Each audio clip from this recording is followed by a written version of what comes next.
चीज़ों के हित में है या नहीं है, इसके बारे में आप क्या? देखिए, जहाँ तक इस्तीफा का सवाल है तो वो तो राजनीतिक विषय है, उसमें किसान को क्या कहेगा, लेकिन एमएसपी का उल्लेख दोनों विधेयकों में कहीं भी नहीं है। और हमने सुझाव भी दिया सरकार को कि अगर वो एमएसपी के बारे में आश्वस्त है, जैसा कि कृषि मंत्री जी स्टेटमेंट दे रहे हैं, तो फिर उसका कानून भी बोले, उसमें भी अगर लिखित में आ जाता तो क्या बुराई है। तो जबानी के बजाय वो उसमें इनकॉर्पोरेट हो जाता है तो किसान को भ्रमाने की जरूरत नहीं पड़ेगी। फिर हकीकत में बिल किसानों की मंडियों को नुकसान पहुंचाएगा। कृषि मंत्री कह रहे हैं कि बिल काफ़ी ज़्यादा बेहतर है। देखिए, जहाँ तक खरीदारों में स्पर्धा बढ़ेगी, मंडी टैक्स फ्री होगा, मंडी में टैक्स लग जाता है, टैक्स यद्यपि क्रेता देता है लेकिन वो लगता है किसान के ऊपर ही जाकर के भार पड़ता है उसी पर ही। तो नो डाउट इसमें व्यापारी बढ़ेंगे। अभी सरकार ने पैरेलल स्कीम भंडारण की और लिमिट कंट्रोल हटाने की कई सारी चीज़ें कर दी, तो इसका मतलब इसमें निवेश बढ़ेगा और स्पर्धा बढ़ने के कारण भाव बढ़ने चाहिए।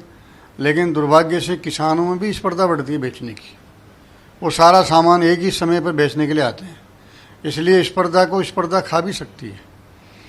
लेकिन बिचौलियों को हटाएंगे, सीधा कोई मिल मालिक है, सीधे प्रोसेसिंग यूनिट वाले हैं, वो भी खरीदेंगे, स्टॉकिस्ट खरीदेंगे, निवेशकर्ता खरीदेंगे। तो इन सब को देखते हुए तो बिल में कई सारी अच्छाइयाँ हैं, लेकिन जो दो तीन चीज़ें जिनका अभाव नज़र आ रहा है, उन सुझावों को यदि मान लिया जाता है तो ये बिल अच्छा हो जाएगा। जिस तरीके से पंजाब और कई राज्यों में विरोध हो रहा है, तो आप भी क्या सड़कों पे आके इसका विरोध करेंगे? बिल का क्या है? देखिए, लॉकडाउन के काल में किसानों को इकट्ठा करना और फसल के टाइम पर किसानों को इकट्ठा करना, और किसान जिसके जेब में पैसे नहीं होते वो बार बार आंदोलन के नाम के ऊपर बाहर आना है तो काम टेढ़ा। जहाँ तक सवाल पंजाब का, हरियाणा का है, तो वहाँ इलेक्शन ओरिएंटेड भी मामला हो सकता है। लेकिन कुल मिलाकर के किसान, हमने जैसे भारतीय किसान संघ ने 15,000 गाँवों से ग्राम समितियों के द्वारा और प्रस्ताव पारित करके प्रधानमंत्री जी को और कृषि मंत्री जी को भिजवाए हैं।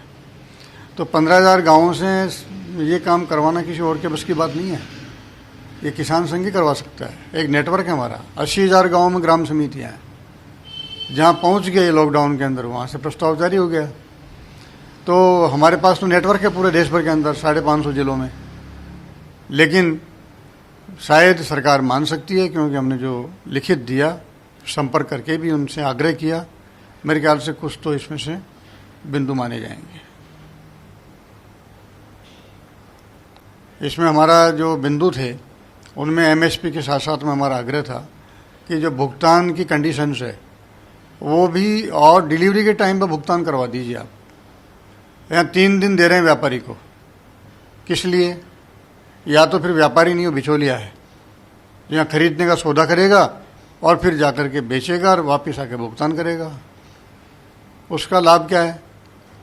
आप किसान के पास माल देख लो, भाव तय कर लो, उसके बाद चले जाओ, पेमेंट का इंतजाम करके आ जाओ, तोल के ले जाओ बाद में। 3 दिन 5 दिन तो वही दे देगा, लेकिन उसका माल ले जाने के बाद रिकवरी करने का काम उसके लिए बड़ा टेढ़ा काम है। उसके साथ विश्वासघात खूब हुआ है। अभी भी मंडियों के अंदर ऐसे कई केस चल रहे हैं जहां आड़ते के होते हुए भी व्यापारी पैसा लेके भाग जाते हैं, फिर सरकार बीच में कुछ नहीं करती, मंडी समिति कुछ नहीं करती, किसान ही कोर्ट केस लड़ता है। इसलिए तीसरा, इसकी परिभाषा में जो है कॉरपोरेट और कंपनियों को हटाओ, किसान को किसान तक ही रहने दो। इसलिए जो 86% छोटा किसान है उसके हित को देखते हुए हमने सुझाव दिए हैं, और मैं मानता हूं कि वो सबकी समझ में आना चाहिए। किसान को अपने ज़िले में ही न्याय मिल जाए, कोई विवाद भी होता है तो ये भी प्रावधान इसमें डालना चाहिए। बस ऐसे छोटे छोटे सुझाव हमने मांगे, हमने दिए।